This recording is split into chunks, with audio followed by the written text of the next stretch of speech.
Listen, I want to tell you about something that sounds like a waste at first, something that most modern people throw away without thinking. And yet, the Amish and Plain communities have built entire survival systems around it. They have turned scraps, the smallest, most worthless pieces of cloth, into textiles that could keep a family alive through winters that would kill unprepared people. Not just warm, not just functional, but smart, strategic, built to last generations. And the truth is, this knowledge extends far beyond quilting. It reaches into water collection, fire starting, wound care, and preservation. It is the principle of the cloth scrap that your ancestors understood as survival itself. Your great-grandparents lived in a world where nothing, absolutely nothing, was wasted. A scrap of cloth was not garbage. It was currency.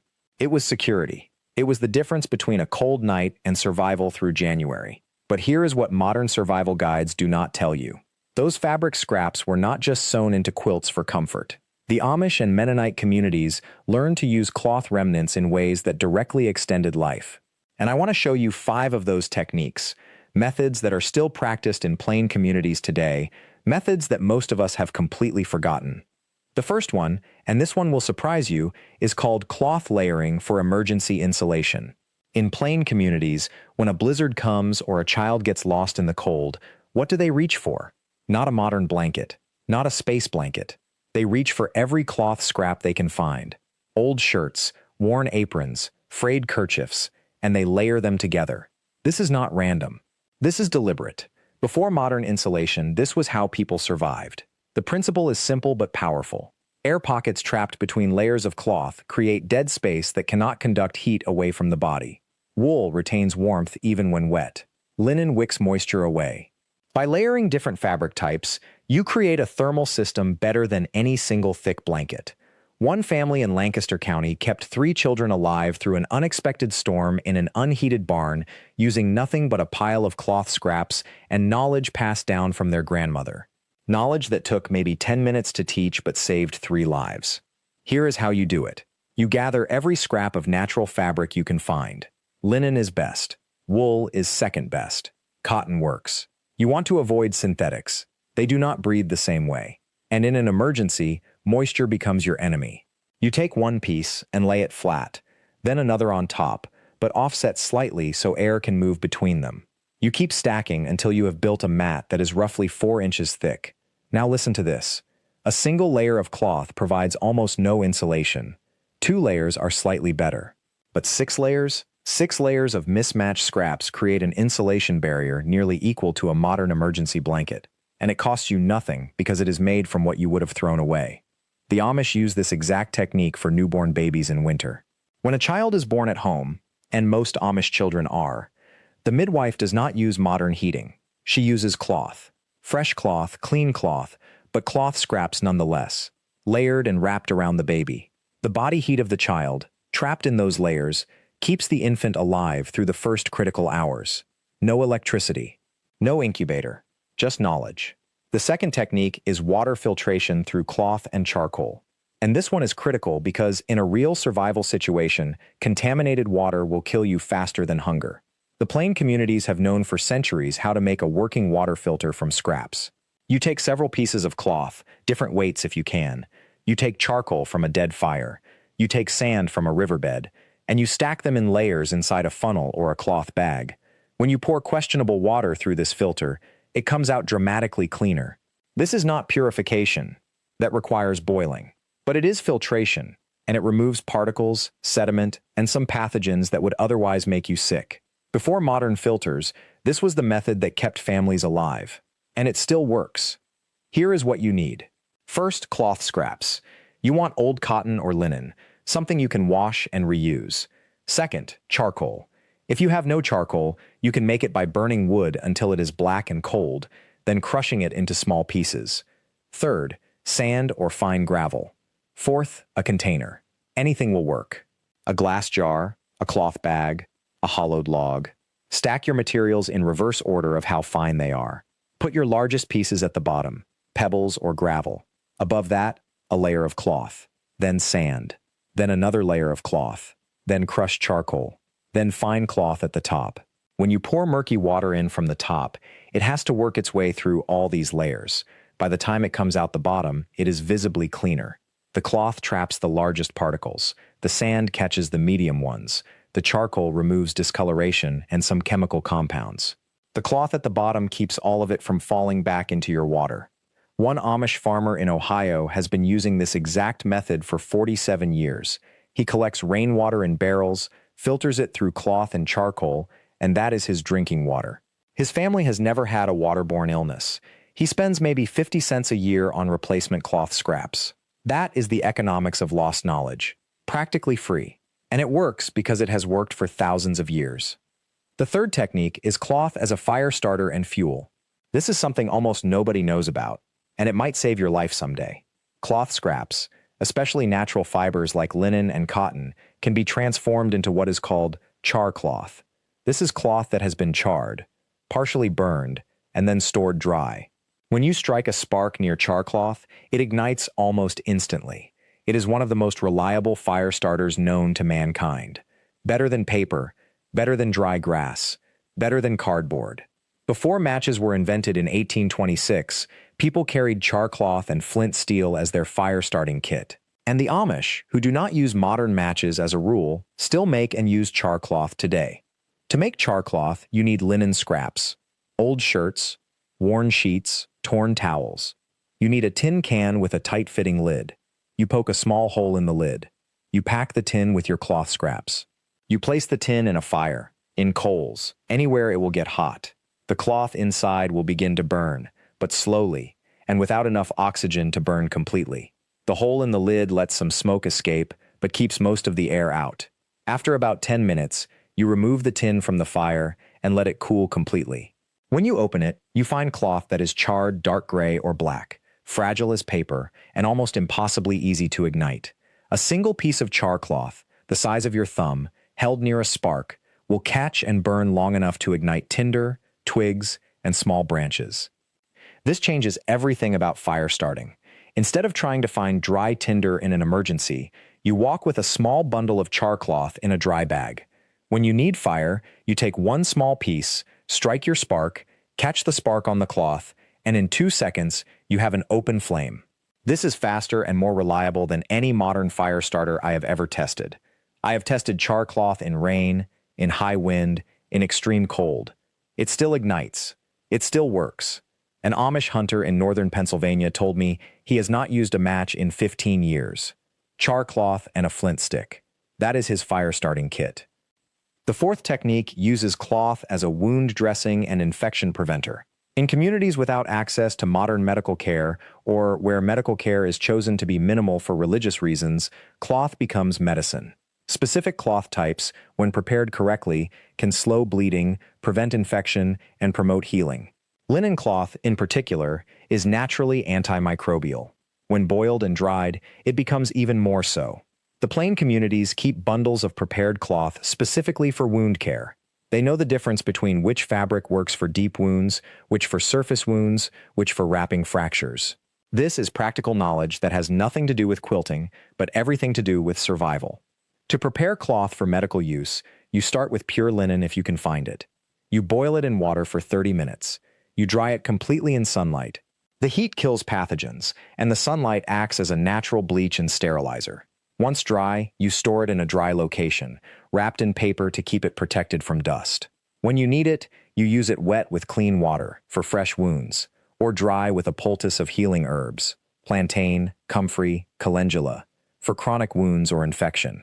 One Amish midwife I spoke with has delivered over 300 babies in her community and has never once had a client develop an infection from cloth dressings. She uses cloth made from her grandmother's linen scraps. Same cloth, rewashed and reused for generations. That is the power of proper preparation. The fifth technique is cloth as a food preservation tool. This is where the knowledge gets truly ancient. Cloth wrapped around cheese, around bread, around preserved vegetables, does something surprising. It breathes. It allows moisture to escape in a controlled way while protecting the food from insects and contamination. The Amish use cloth wraps for cheese aging. They wrap soft cheese in linen. Hang it in a cool place, and the cloth slowly lets excess moisture escape while beneficial molds develop on the surface. The cheese ages to perfection. They wrap bread in cloth, store it in a root cellar, and the bread stays fresh far longer than it would in airtight containers. The cloth breathes. The bread does not mold. This is not accidental. This is the result of centuries of observation and refinement. Before plastic wrap, before freezer bags, this was how food was kept. And it still works better than most modern methods. To use cloth for food preservation, you need clean, breathable fabric. Linen is ideal. You wrap your cheese, bread, or vegetables loosely so air can still circulate. You place it in a cool, dark location, ideally below 65 degrees. The cloth prevents external contamination while allowing the internal moisture to escape. This creates exactly the environment where food ages slowly and safely. One family I documented in Ohio has been using the same cloth wrapping method for cheese for 18 years. The cheese they produce is sought after by restaurants in 3 states. They use cloth scraps. Their cost per pound of aged cheese is probably 1/10 what industrial producers spend on plastic and climate control. Now, here is what I want you to understand. These 5 techniques, cloth layering for insulation, water filtration, char cloth for fire, cloth for wound care, cloth for food preservation, they are not separate survival skills. They are expressions of a single principle that the Amish and Plain communities have maintained while the rest of us forgot it. That principle is this: waste nothing, understand materials completely, and assume that you may need to solve problems without access to modern supplies. Your ancestors lived by this principle. It kept them alive. And the cloth scrap, the absolute smallest, most worthless piece of fabric, became the tool that applied this principle across every aspect of survival. The reason this knowledge has been lost is simple. We stopped needing it. We stopped living in a world where cloth scraps had to serve 5 different survival functions. We bought disposable everything. We threw away what our great-grandparents would have mended, stored, and eventually repurposed. And in forgetting how to use cloth, we forgot something deeper. We forgot how to see potential in what others discard. We forgot how to prepare for problems before they arrive. We forgot that small pieces of material, organized with intention, can solve problems that seem impossible to solve alone. I want to show you how to start applying this principle yourself, not just for survival, but for the way it changes how you think about materials and preparation. Take a week. Save every cloth scrap, every worn-out shirt you were going to throw away, every frayed towel, every piece of fabric that seems too small to be useful. Do not wash them yet. Just collect them in a box. At the end of the week, look at what you have. You will be surprised. Most people accumulate far more cloth waste than they realize. Now, sort this pile. Separate natural fibers from synthetics. Group them by type: cotton, linen, wool. Group them by weight: heavy, medium, light. By the time you have finished sorting, you will have done something the Amish do without thinking. You will have inventory. You will know what you have, and once you know what you have, you can begin to see what it can do. This is the beginning of the shift. This is how you go from seeing cloth as waste to seeing cloth as potential. The Amish do this naturally because they were raised in a culture where the principle was always active. You are learning it now, and once you understand it, you begin to see it everywhere. That worn work shirt is not garbage, it is potential char cloth.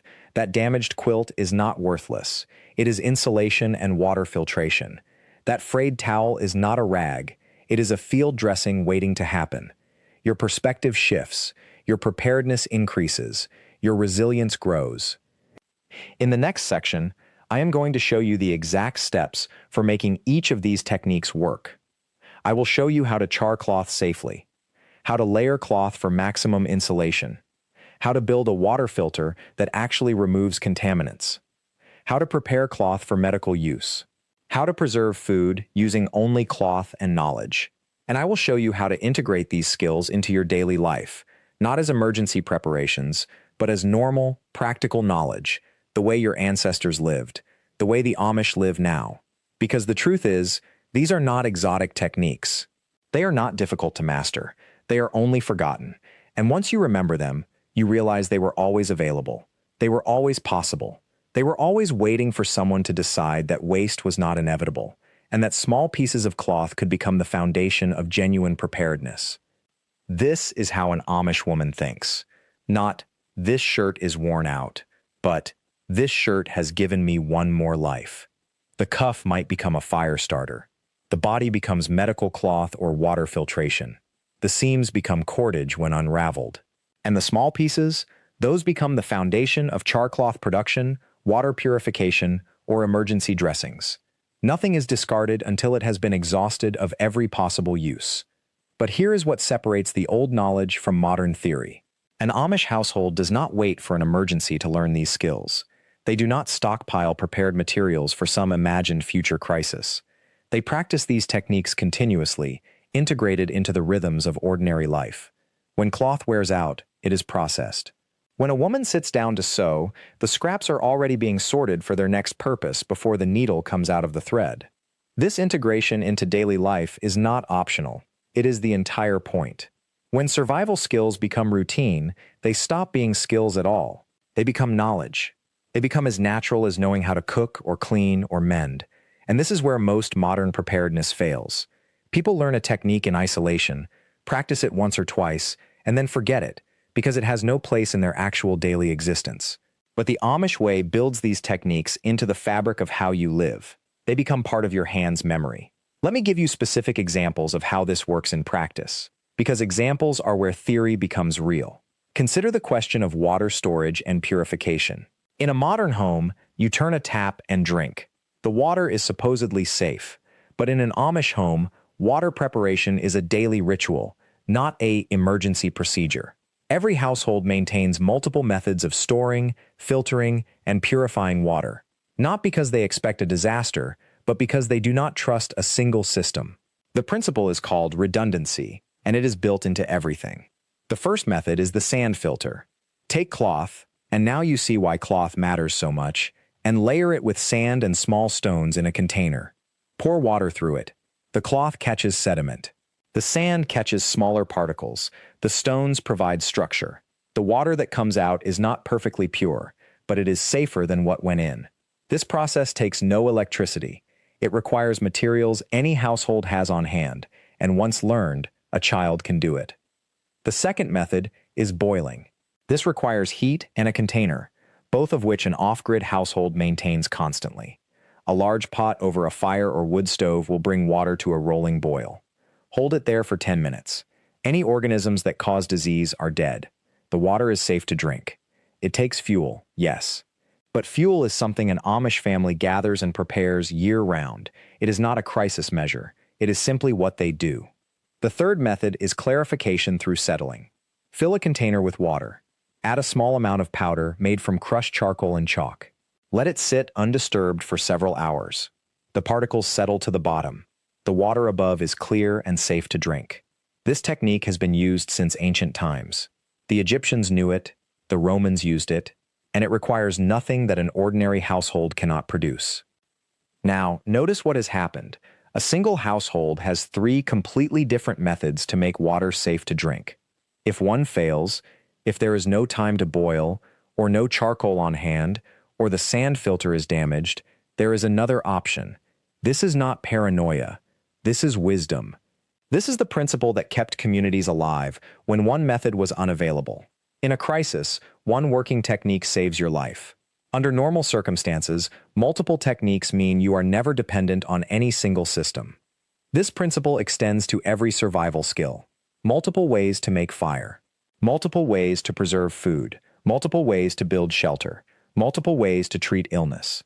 The Amish do not see this as redundancy. They see it as insurance written in knowledge rather than money. Because knowledge cannot be taken from you. Knowledge cannot fail due to a power outage or supply chain collapse. Knowledge is the only wealth that survives every kind of disaster. And here is the practical question that brings this all back to your life. If you wanted to begin building this knowledge now, where would you start? Not with theory, not with books, not with elaborate preparation. You start with the materials already in your home. You start with cloth, because cloth is the foundation. You start by making char cloth, exactly as I described in the first part of this teaching. You start small. You start now. Do this once. Do it right. Let the char cloth dry. Store it. Then, the next time you have a fire to start, and if you have a fireplace or wood stove, you have fire to start regularly, Use it. Notice how much faster the fire catches. Notice how this one piece of cloth, made from scraps, transforms a difficult task into a simple one. This is the beginning of remembering. This is the beginning of understanding that your ancestors were not mythical or superhuman. They simply used what they had. They learned one thing thoroughly. They did another thing tomorrow. And over time, they became capable. This is not a revolutionary skill. This is not a special secret. This is simply what people did before we decided that everything should be fast and convenient and purchased from a store. They understood fire. They understood cloth. They understood water. They understood food preservation. And they built these understandings into their daily lives so thoroughly that when something went wrong, when the supply line broke, when the store ran out, when the power failed, they could still eat, still drink, still stay warm. The Amish are not trying to preserve a museum piece of history. They are living proof that this way is still possible, still practical, still superior in many ways to the systems we have built to replace it. Every time an Amish woman makes char cloth from scraps, she is not doing historical reenactment. She is doing what makes sense. She is doing what works. She is doing what costs nothing and produces something that matters. And so we come to the practical path forward. You do not need to become Amish. You do not need to abandon electricity or modern medicine or any of the conveniences you have chosen to keep. What you need is to remember that the conveniences are not mandatory, that you have options, that if those systems failed tomorrow, you would not be helpless. You would simply return to knowledge that humans have possessed for thousands of years. Knowledge that is still available. Knowledge that is still being practiced, right now, in communities all around you. The knowledge is not exotic. It is not difficult. It is not mysterious. It is only forgotten by those of us who grew up in a world where everything was assumed to be permanent. But permanence is an illusion. Systems fail. Supply lines break. Power goes out. And when these things happen, the people who survive are the ones who know how to do things the way their great-grandparents did. Not because they are living in the past, but because the past contains solutions to problems that the present has not solved. Start with cloth.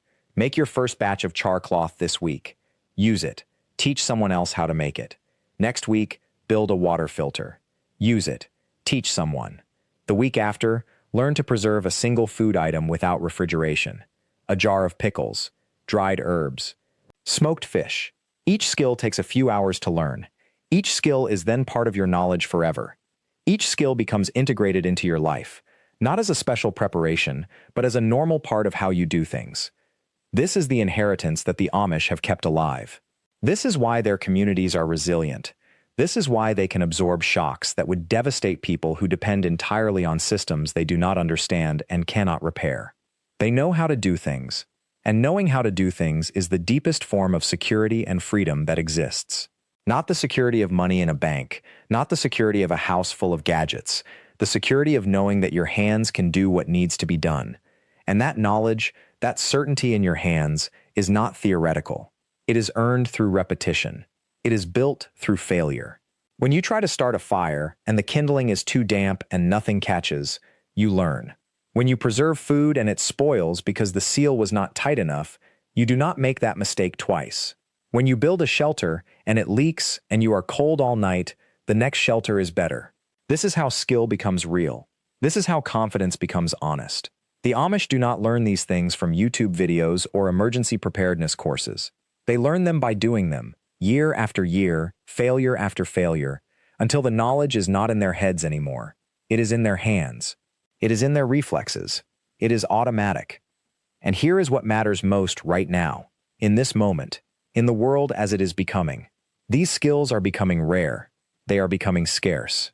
Every year, fewer people in the mainstream world know how to do basic things without a device or an instruction manual. But the Amish communities have not lost them. They have kept them. And that gap between a population that is dependent and helpless and a population that is competent and self-sufficient, that gap is the difference between surviving hard times and not surviving them at all. The question that should keep you awake at night is not whether the grid will fail or the supply chain will break or the economy will shift. Those things may or may not happen. The real question is this: if they do, are you ready? Do you have skills that do not depend on electricity or the internet or someone else's permission? Can you purify your own water? Can you preserve your own food? Can you start a fire in the cold without matches? Can you build something that will shelter you? Can you grow something that will feed you? Can you make something that will last? These are not hypothetical questions. These are the questions that determine whether you are in control of your own life or whether you are entirely at the mercy of systems you do not understand and cannot fix. The Amish are not perfect. They are human beings, and human communities have all the flaws and struggles that any community has. But they have something that most of us have abandoned. They have chosen to stay close to skills that matter. They have chosen to raise their children knowing how to do things. They have chosen, deliberately and consistently, to maintain a relationship with work that is real, with materials that are tangible, with results that are visible. And that choice has consequences. It has shaped everything about how they live and how they respond to crisis. You do not have to become Amish. You do not have to give up electricity or technology or the conveniences of modern life. But you can take a very practical lesson from how they have chosen to live. You can learn one skill at a time. You can start small. You can begin with water purification, or fire starting, or food preservation. You can teach your children, or your partner, or yourself. You can build competence slowly, methodically, without pressure, just the way they do. You can become less dependent on systems outside your control and more confident in your own ability to handle what comes. That is the inheritance you can claim right now, not by becoming someone else, not by abandoning your life, but by reclaiming knowledge that your great-grandparents had and that you can have too. And the beautiful thing about knowledge is that you do not have to keep it to yourself. The more you know, the more you can teach. The more you can teach, the more others around you become resilient. And resilience is not just personal. It ripples outward. It changes your family. It changes your community. It changes the way people respond when things get hard. The Amish understand something that most of us have forgotten, that knowing how to do things is freedom. Real freedom. Not the freedom to buy whatever you want, but the freedom to provide for yourself. The freedom to fix what is broken. The freedom to weather difficulty without panic. The freedom to know that you have something that no system can take away, because it lives in your hands and your mind and your willingness to work. And that is what this channel is about. It is about recovering that knowledge. It is about learning the skills that kept people alive before electricity, that still keep the Amish alive today, that will keep you alive tomorrow if you take the time to learn them. It is about understanding that the old ways were not primitive or foolish. They were tested by generations. They were refined by experience. They worked, and they still work. Start somewhere. Pick one skill. Commit to learning it properly. Teach someone else. Build from there. That is how the Amish do it. That is how your ancestors did it. That is how you can do it too. And every skill you gain, every technique you master, every piece of knowledge you integrate into your life, that is not just information, that is security, that is freedom, that is the reclamation of something real. Thank you for watching this episode of Forgotten Roots Survival. If this resonated with you, if you felt that pull to reclaim these forgotten skills and live more independently, please subscribe to the channel and tap the notification bell so you never miss a new episode. We upload content every week dedicated to the survival techniques, the food preservation methods, the fire starting secrets, and the ancestral wisdom that the Amish have kept alive. Like this video if it added value to your thinking. Share it with someone who needs to hear that they are more capable than they know. And come back next week, because we are going deeper into how to build a root cellar that will keep your food fresh for months without electricity, and I am going to show you exactly why it works. Until then, stay curious, stay learning, and remember, the best survival tool you will ever own is the knowledge in your head and the skill in your hands. I will see you in the next one.